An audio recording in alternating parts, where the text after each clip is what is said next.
Guys guys hello. कैसे हो guys? आ देखो, आज से जो है हम लोग मेन कोर्स पढ़ना स्टार्ट कर देंगे। जैसे कि हम लोगों ने पहले ही बात कर रखा था, कल कल का अगर तुमने लेक्चर देखा होगा तो उसमें पूरा सिलेबस इंटरप्रेट किया गया है। क्या क्या सिलेबस है, क्या क्या पढ़ना है। आज जो हमारी बात होगी वो होगी पहले चैप्टर को लेके, फिजिकल केमिस्ट्री का फर्स्ट चैप्टर। और फिजिकल केमिस्ट्री का फर्स्ट चैप्टर का नाम क्या है बच्चों? Solution.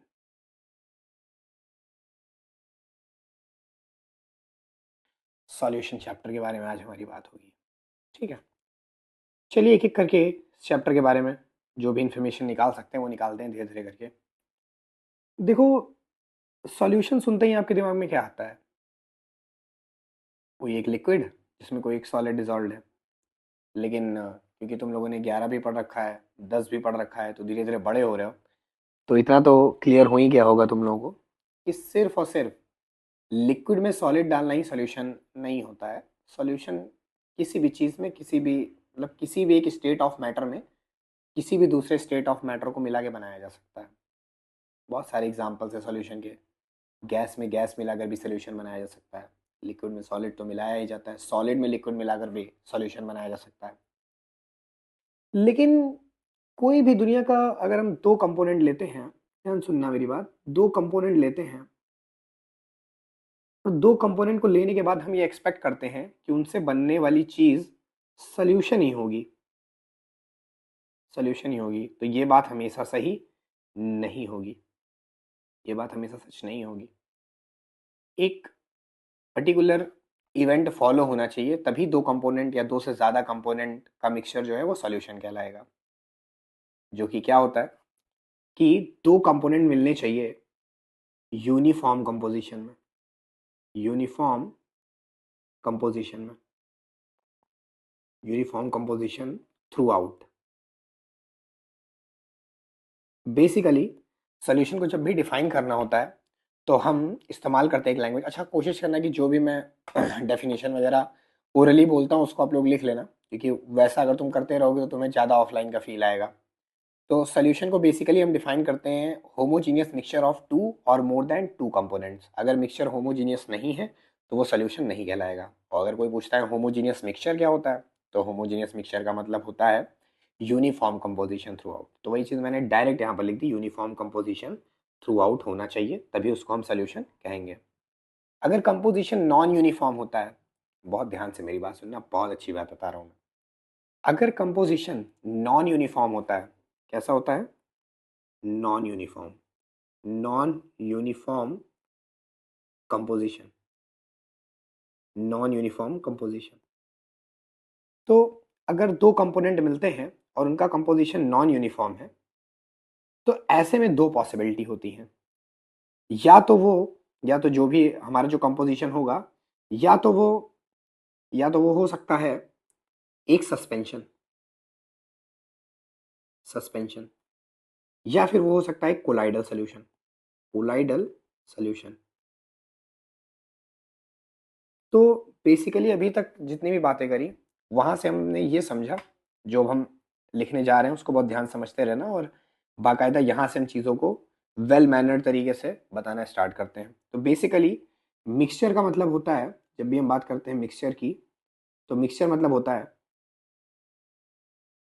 Composition of composition of composition of two और मोर देन टू और मोर देन टू कंपोनेंट। ठीक है, ये हो गया मिक्सचर आपका। अब मिक्सचर जो हमारा है वो आगे चल के दो पार्ट में, मिक्सचर जो हमारा होता है वो दो पार्ट में डिवाइडेड है। एक होता है होमोजीनियस मिक्सचर, होमोजीनियस मिक्सचर, और जो दूसरा पार्ट है वो हो जाएगा हमारा हेट्रोजीनियस मिक्सचर, हेट्रोजीनियस मिक्सचर। अब होमोजीनियस मिक्सचर है तो फॉर श्योर कि होमोजीनियस मिक्सचर अगर है वो, तो एकदम कंफर्म है कि वो जो हमारा मिक्सचर होगा वो कहलाएगा सॉल्यूशन, सॉल्यूशन। बट अगर हेट्रोजीनियस मिक्सचर है तो वो सस्पेंशन हो सकता है, सस्पेंशन या फिर कोलाइडल सोल्यूशन हो सकता है, कोलाइडल सोल्यूशन। ठीक है, इतनी बातें हमने जानी यहाँ पर। अब जो हमारा एजेंडा है पूरे चैप्टर में पढ़ाई करने का, उसमें हमें इस पार्ट से कोई लेना देना नहीं है। सारा का सारा लेना देना हमें इस पार्ट से है, इस पार्ट से हमें कोई भी लेना देना नहीं है। बट फिर भी यार, जितना चैप्टर में है तुम्हारे, या जितना तुम्हारा कोर्स ऑफ कंटेंट है, सिर्फ वो पढ़ के तो काम नहीं चलेगा। मतलब वो पढ़ के कभी भी तुमको अच्छा फीलिंग नहीं आएगा कि हाँ कुछ एक्स्ट्रा कर पा रहे हो। अगर कुछ एक्स्ट्रा करने का फीलिंग लाना है तो उसके लिए जो पार्ट रास्ता कट के जा रहा हो, मतलब मेन कंटेंट से जो चीज़ कट के भाग रही हो, उसको भी थोड़ा सा पकड़ना है। जब वो सीखोगे तो ऑटोमेटिक तुमको बहुत अच्छा लगने लगेगा। तो आइए, वैसे तो हमें सिर्फ सॉल्यूशन पढ़ना है, लेकिन फिर भी हम क्या करेंगे, इसके बारे में, इसके बारे में और इसके बारे में जो बेसिक डिटेल या बेसिक डिफरेंस हो सकता है, उसके बारे में हम जानकारी जो है हासिल करने की कोशिश करते हैं। ठीक है, तो देखो, मैं अगर सीधे सीधे बात करूं, तो जब भी हम बाइनरी मिक्सचर लेंगे, बाइनरी मिक्सचर, थोड़ी सी डिटेलिंग कर लीजिए बाइनरी मिक्सचर पे। हर चीज़ लिखूंगा नहीं भाई, क्योंकि आउट ऑफ कंटेक्स्ट जाएंगे और लिखेंगे भी, तब तो फिर कभी काम ही नहीं हो पाएगा। जब भी हम आउट ऑफ कंटेक्स्ट जाएंगे तो शब्दों से आपको जो बताएंगे उसी को आपको सुनना रहेगा, और अगर आप ज़्यादा ज़रूरी समझते हो तो उसको लिखो। देखो, ये बहुत ज़रूरी है। अगर तुम मेरा कंटेंट के 7 मिनट पे मैं शायद हूँ, 6 या 7 मिनट के आसपास, अगर तुम सच में इतनी देर तक मेरा वीडियो देख चुके हो, है ना, तो तुम्हें मेरे पर विश्वास बहुत ज़्यादा करना पड़ेगा, और तुम्हारे पास कोई ऑप्शन नहीं है। अगर तुम मेरे ऊपर विश्वास नहीं कर पा रहे हो तो जस्ट चेंज योर टीचर। जिसके ऊपर विश्वास हो रहा है उसके ऊपर जाके उससे पढ़ाई करो, लेकिन विश्वास करो किसी ना किसी के ऊपर। जब तुम विश्वास करोगे तभी उसकी बातें तुम ग्रैस्प कर पाओगे। मेरे ऊपर विश्वास बनाए रखना। विश्वास इन द सेंस सिर्फ ये नहीं कि जो मैं पढ़ा रहा हूँ वो सही है। इतना विश्वास तो कर ही लोगे तुम, वो कुछ आता ही नहीं है तो तुम कहाँ से, तुम विश्वास नहीं करोगे तो तुम्हारे पास कोई दूसरा ऑप्शन ही नहीं है। लेकिन विश्वास इन द सेंस कि हम जो भी बात बताएं कि ये चीज़ तुमको फॉलो करनी है, तो वो तुमको फॉलो करना पड़ेगा। ठीक है ना, वो सारे टीचर अच्छा बताते हैं, मैं भी शायद अच्छा ही बता रहा हूँ, तो तुम जिसका भी फॉलो कर लोगे तुम्हारा काम बन जाएगा। आइए बाइनरी मिक्सचर के बारे में बात कर लेते हैं। देखो, मान लिया मेरे पास कोई भी दो कंपोनेंट है, उनको मैंने मिलाया, उससे बन गया हमारा मिक्सचर। अब ये जो मिक्सचर बना है मेरे पास, जो भी मिक्सचर मेरे पास तैयार हुआ है, इसको, इसमें मैंने सिर्फ दो कंपोनेंट लिए हैं, तो इसको हम कहेंगे बाइनरी मिक्सचर। हमने ए बी सी तीन चीज़ें मिलाकर कोई चीज़ बनाई, तो वहाँ पर जो मिक्सचर रेडी होगा वो, जाहिर सी बात, उसमें कंपोनेंट बढ़ते जा रहे हैं। तो अगर कंपोनेंट की संख्या सिर्फ दो है तो उसको हम कहेंगे बाइनरी मिक्सचर, बाइनरी मिक्सचर। अब वो आगे देखा जाएगा कि बाइनरी कोलाइडल सॉल्यूशन बना, या बाइनरी सस्पेंशन बना, या बाइनरी सॉल्यूशन बना। वो जान के हैरानी होगी कि हमारे चैप्टर में सिर्फ सॉल्यूशन है, और सॉल्यूशन में भी सिर्फ कौन सा सॉल्यूशन है वो भी जान लो आप, सिर्फ बाइनरी सॉल्यूशन है, सिर्फ बाइनरी सॉल्यूशन है। यही रीज़न है कि जब मैं मिक्सचर समझाने जा रहा हूँ आपको, मिक्सचर, तो मिक्सचर में मैं किसका एग्जांपल ले रहा हूँ, बाइनरी मिक्सचर का।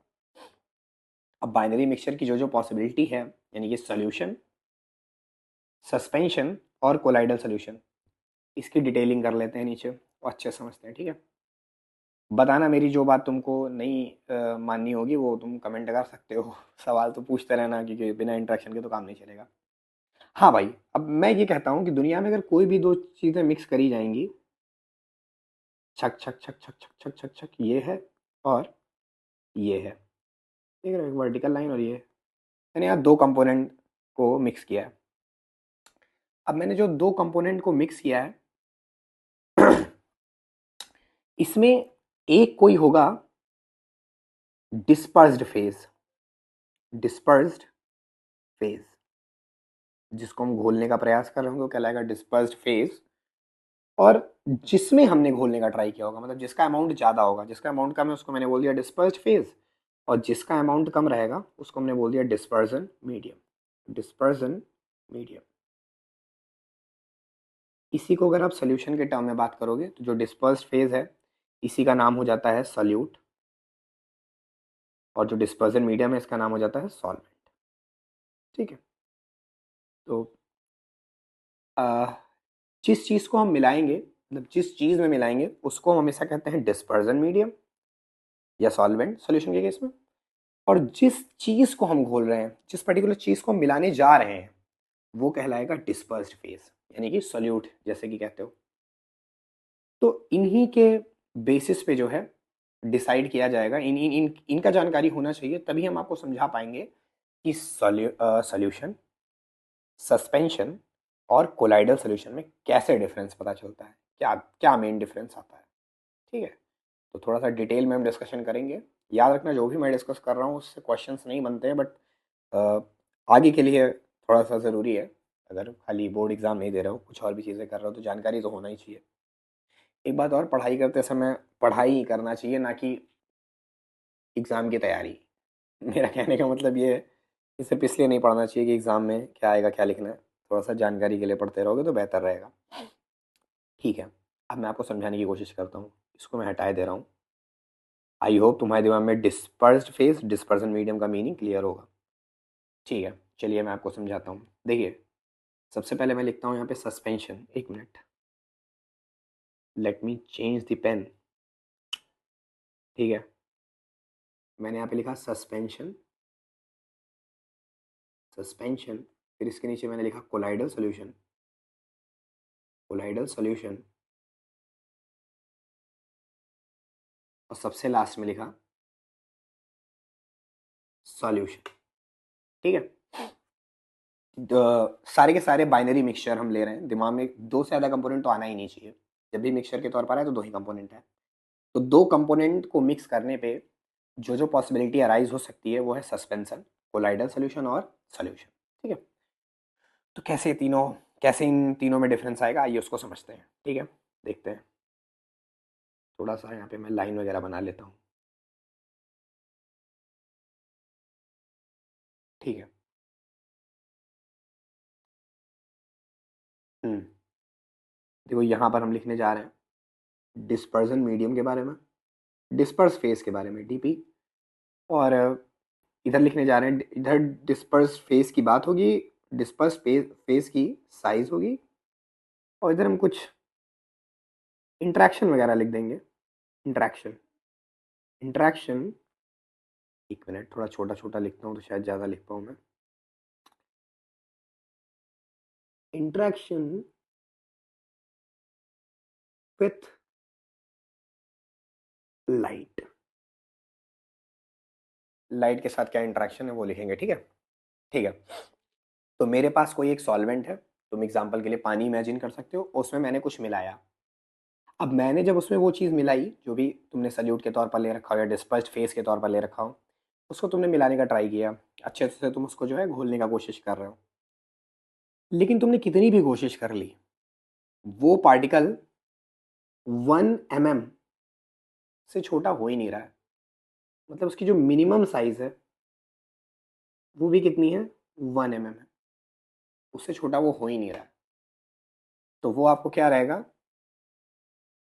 विजिबल रहेगा, विजिबल रहेगा, visible through naked eye, naked.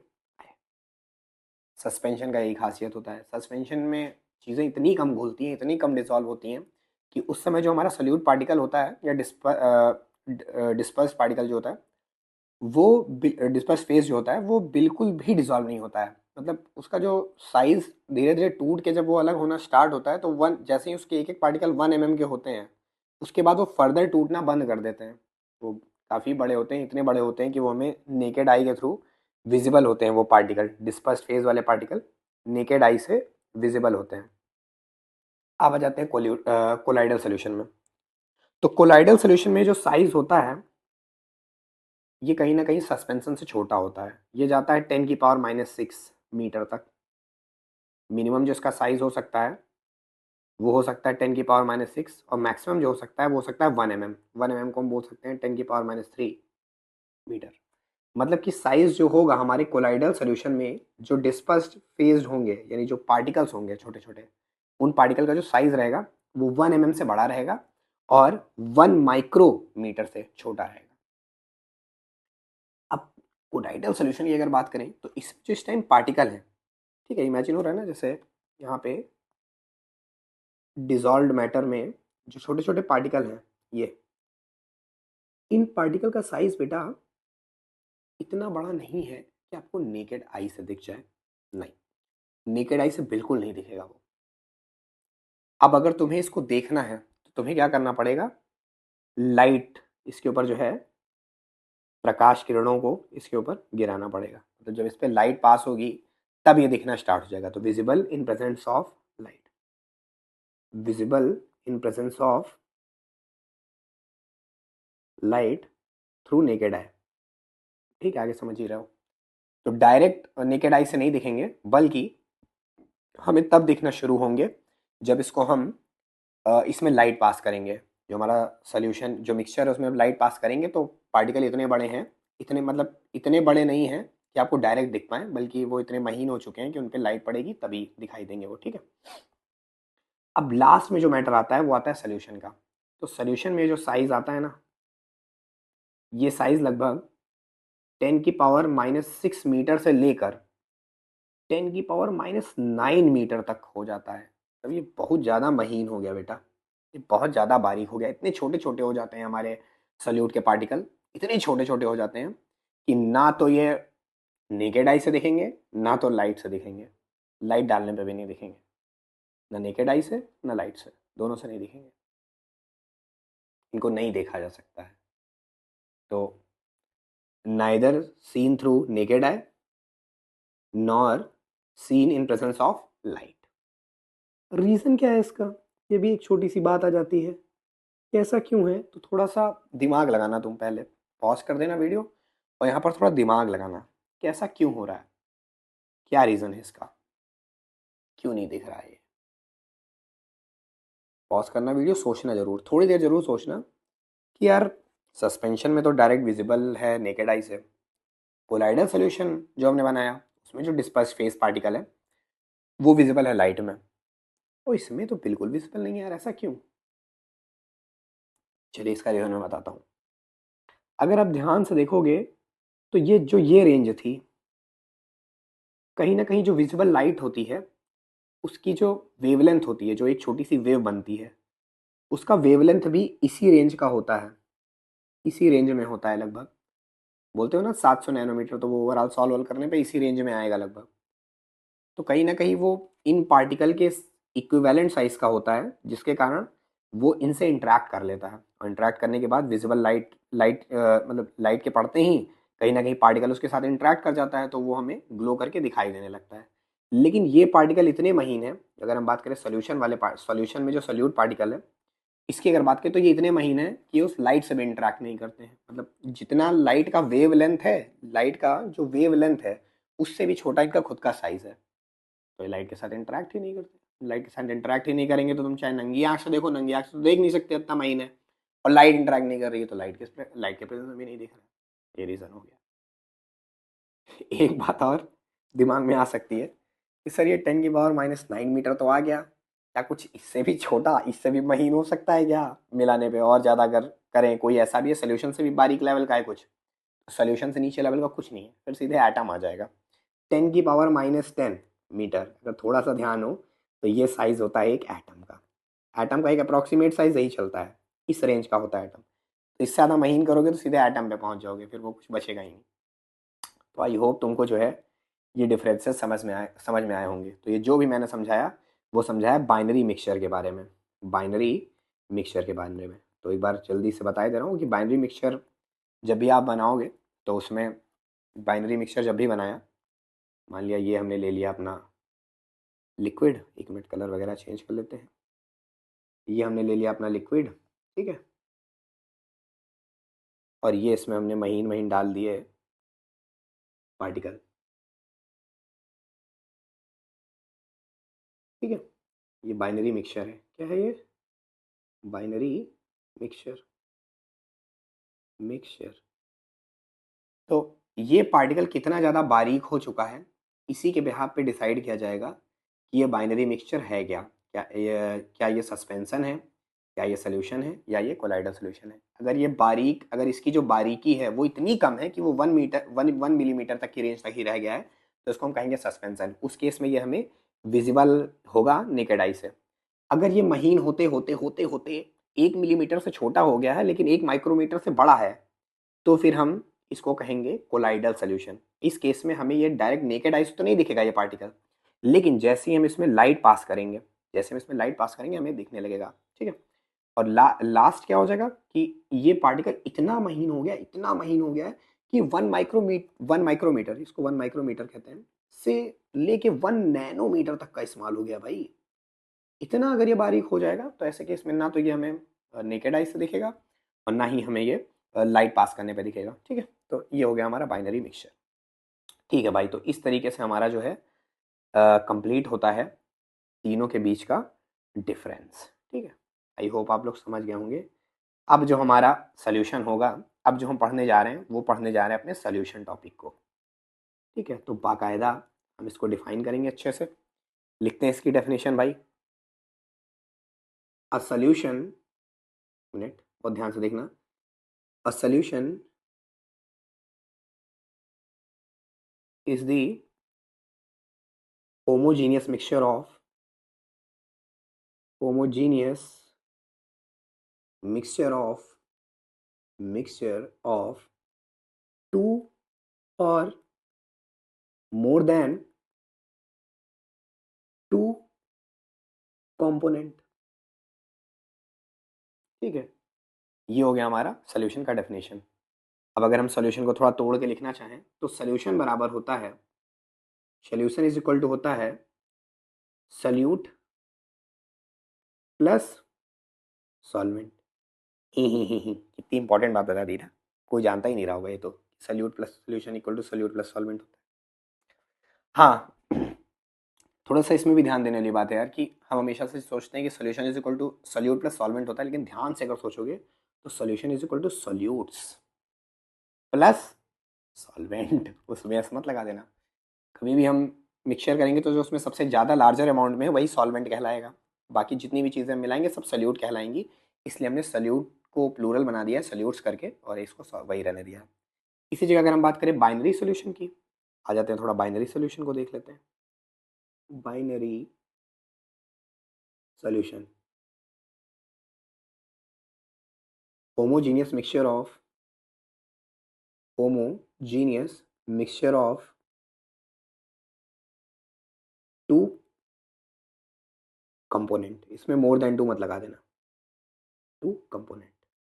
Binary solution equal to, binary solution equal to क्या हो जाएगा भाई, solute plus solvent, solute plus solvent. ये हो गया हमारा binary solution, solute plus solvent, इसमें सोल्यूट्स नहीं होगा। तो ये हो गया हमारा सोल्यूशन के बारे में एक, सोल्यूशन का ब्रीफ इंफॉर्मेशन, छोटा सा एक इन्फॉर्मेशन हमने आपको दे दिया है सोल्यूशन का, ठीक है। ये हो गया। और सोल्यूशन के बारे में क्या जानना है, ठीक है। अगर हम बात करें सोल्यूशन, सोल्यूशन का classification, classification of solution, classification of solution, ठीक है। तो इसमें भी अगर आप देखोगे तो बहुत टाइप का हो सकता है। देखो जैसे सोल्यूशन, मान लिया हमने ले लिया सोल्यूट, सोल्यूट और सॉल्वेंट से मिलकर सोल्यूशन बनना है। अब मान लो हमने सोल्यूट ले लिया, मान लो सॉल्वेंट हमने ले लिया लिक्विड, ठीक है, लिक्विड, एक मिनट उसका कलर चेंज कर लेते हैं। सोल्यूट हमने ले लिया लिक्विड, सॉल्वेंट मतलब ले लिया लिक्विड, और सोल्यूट भी ले लिया लिक्विड, एक ही कैटेगरी हो जाएगी। सॉल्वेंट ले लिया लिक्विड और सोल्यूट ले लिया, सोल्यूट ले लिया हमने सॉलिड, जो कि आप सबसे ज़्यादा सुन चुके हो, चीनी पानी, नमक पानी है, इसी कैटेगरी में जाएगा, ठीक है। और क्या हो सकता है, सॉल्वेंट ले लिया हो लिक्विड और सोल्यूट के तौर पर ले लिया हो गैस। तो आप देख पा रहे हो ऐसे करके भी हम बहुत सारे क्लास बनाते चले जाएंगे। अभी तीनों, 3 बार लिक्विड लिया, अब 3 बार गैस ले लेंगे, ठीक है। फिर 3 बार हम क्या करेंगे, 3 बार सॉलिड ले लेंगे और इधर का भी ऐसे ही मीडियम बदलते रहेंगे। तो टोटल 9 टाइप्स ऑफ सोल्यूशन होते हैं, 9 टाइप्स ऑफ सोल्यूशन। ये पहला क्लासिफिकेशन है जिसमें हमने क्लासीफाई किया है सोल्यूशन को ऑन द बेसिस ऑफ, ध्यान सुनना, on the basis of phase of solute and solvent, ये पहला क्लासिफिकेशन है, classification on the basis of phase of solute and solvent. तो कितने टाइप का हो गया? 9 टाइप्स का। जिसमें अच्छा ये सारा बाइनरी सोल्यूशन का है, क्योंकि देखो हमने एक ही टाइप का सोल्यूट लिया है, भी 3-4 सोल्यूट ले ले तो मुझको मैं ही नहीं कर पाऊंगा उसको, क्योंकि फिर सोल्यूट लिक्विड है, सॉल्वेंट लिक्विड, उसका कितना नाम हो जाएगा। ये टेबल आपको एनसीईआरटी में मिल जाएगी, मैं व्हाट्सएप ग्रुप पे इसको भेज दूंगा, जो भी ग्रुप व्हाट्सएप ग्रुप पे ऐड होना चाहता है वो मुझे कमेंट कर दे, मैं उसको ऐड कर दूंगा, ठीक है।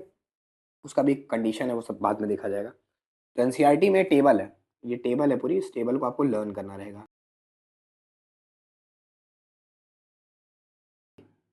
तो सबको क्या कहते हैं वो मैं आपको बताऊंगा, वो आप लोग जो है लर्न करना रहेगा आपको। तो 9 टाइप्स ऑफ सोल्यूशन है, जिसमें डिटेल स्टडी जो हमारी होगी, एक मिनट, इसमें डिटेल स्टडी जब हम करेंगे, डिटेल्ड स्टडी, वो होगी सिर्फ 3 टाइप की। डिटेल्ड स्टडी कितने की होगी? 3 टाइप्स ऑफ सोल्यूशन की, 3 टाइप्स ऑफ सोल्यूशन। कौन कौन से? जिसमें सॉल्वेंट, सॉल्वेंट लिक्विड हो, सॉल्वेंट का स्टेट फिक्स है, लिक्विड होना चाहिए। सॉल्वेंट लिक्विड हो, अब एक बार सल्यूट, सल्यूट भी लिक्विड हो जाए, एक बार सल्यूट गैस हो जाए, और एक बार सल्यूट सॉलिड हो जाए। बस यही पढ़ना है हमें पूरे चैप्टर में, बस इतना ही पढ़ना है, सिर्फ इतना पढ़ना है, लेकिन यही इतना पढ़ने में काफ़ी टाइम लगेगा। तो आई होप मैंने जो भी बताया है वो आपको अच्छे से समझ में आ गया हो, सब अच्छे से समझ में आ गया होगा। मैं एक बार क्विक रिवीजन कर दे रहा हूँ, जो भी चीज़ें मैंने बताई आपको उसका मैं कोशिश करता हूँ एक बार समराइज करने का, ठीक है। शुरुआत करी हमने सोल्यूशन, जैसा कि चैप्टर का नाम है, तो मैंने आपको बताया सोल्यूशन से पहले हमें जानना होगा कि मिक्सचर क्या होता है। तो मैंने बताया जब भी दो या दो से ज़्यादा कंपोनेंट को आपस में मिक्स करते हैं तो उसको हम मिक्सचर कहते हैं। अगर सिर्फ दो कंपोनेंट को मिक्स किया जाए, बहुत ध्यान से इस बात को सुनोगे तो पूरा रिवाइज हो जाएगा, अगर सिर्फ दो कंपोनेंट मिक्स होंगे तो उनको हम क्या कहेंगे? Binary mixture. क्या कहेंगे? Binary mixture. बात करें बाइनरी मिक्सचर की, तो मैंने बताया बाइनरी मिक्सचर एक सस्पेंशन हो सकता है, कोलाइडल सोल्यूशन हो सकता है, और सॉल्यूशन हो सकता है। इन तीनों में से वो कुछ भी हो सकता है। अब कैसे हम जानेंगे कि सस्पेंशन, कोई भी जो बाइनरी मिक्सचर है वो सस्पेंशन है या कोलाइडल सोल्यूशन है या सॉल्यूशन है? उसके लिए मैंने बताया कि जिसमें घोल रहे हैं उसको अवॉइड करो, जिसको घोल रहे हो उसका साइज देखो, यानी डिस्पर्स्ड फेस पार्टिकल का, डिस्पर्स्ड फेस पार्टिकल का, जिसको सोल्यूशन के केस में सोल्यूट कहते हैं, इसका साइज देखो। अगर ये साइज 1 मिलीमीटर तक है, मतलब 1 मिलीमीटर से छोटा नहीं हो रहा है, इतना बड़ा बड़ा पार्टिकल है कि वो 1 मिलीमीटर से छोटा नहीं हो रहा है, तो वो सोल्यूशन कहलाएगा। 1 मिलीमीटर से लेके 1 माइक्रोमीटर तक है तो वो कोलाइडल सोल्यूशन कहलाएगा। और अगर 1 माइक्रोमीटर से लेके 1 नैनोमीटर तक है, इतना महीन हो गया है वो, तो वो सोल्यूशन कहलाएगा। एक और बात, जब वो 1 नैनोमीटर का 1 मिलीमीटर का रहेगा, यानी कि सस्पेंशन, तो वो नेकेड आई से विजिबल रहेगा। जब उसका साइज 1 नैनोमीटर से लेके 1 माइक्रोमीटर रहेगा तो वो नेकेड आई से विजिबल नहीं होगा, बल्कि उसको देखने के लिए हमें जरूरत पड़ेगी विजिबल लाइट की। और जब उसका साइज 1 माइक्रोमीटर से लेके 1 नैनोमीटर तक चला जाएगा बेटा, तो उसको ना तो हम लाइट के प्रेजेंस में देख पाएंगे, ना नेकेड आई से देख पाएंगे, ठीक है। इतनी बातें मैंने आपको बताई। फिर इसके बाद मैंने आपको बताया सोल्यूशन की डेफिनेशन। सोल्यूशन की जो डेफिनेशन होती है वो होती है, a solution is the homogeneous mixture of two और मोर देन टू कंपोनेंट, जिसमें solution is equal to solutes plus solvent. Solutes क्यों हो गया? क्योंकि सॉल्वेंट तो एक ही होता है, लेकिन सोल्यूट्स हम ज़्यादा से ज़्यादा डाल सकते हैं। बेसिकली हमारे कोर्स में जो है उसका नाम है बाइनरी सोल्यूशन। बाइनरी सोल्यूशन हो गया homogeneous mixture of two components, more than two नहीं होगा। होमोजीनियस मिक्सचर का वर्ड का भी अपना मतलब है uniform composition through out, uniform composition through out, एक तरीके का कंपोजिशन थ्रू आउट। फिर बात आती है बाइनरी सोल्यूशन क्या हो जाएगा, तो बाइनरी सोल्यूशन हो जाएगा solute plus solvent. Classification of solution की बात करिए तो जो मैंने पहला क्लासिफिकेशन किया है वो किया है on the basis of medium of solute and solvent, या फिर इसी को दूसरी भाषा में कह सकते हैं on the basis of phase of solute and solvent. तो इसमें मैंने देखा कि solvent liquid liquid liquid solvent liquid ले लें, और सोल्यूट के तौर पर सोल्यूट कोई लिक्विड पार्टिकल भी ले सकते हैं, सॉलिड भी ले सकते हैं, गैस भी ले सकते हैं। तो तीन तो यहाँ तैयार हो गए, तीन तरीके के सोल्यूशन।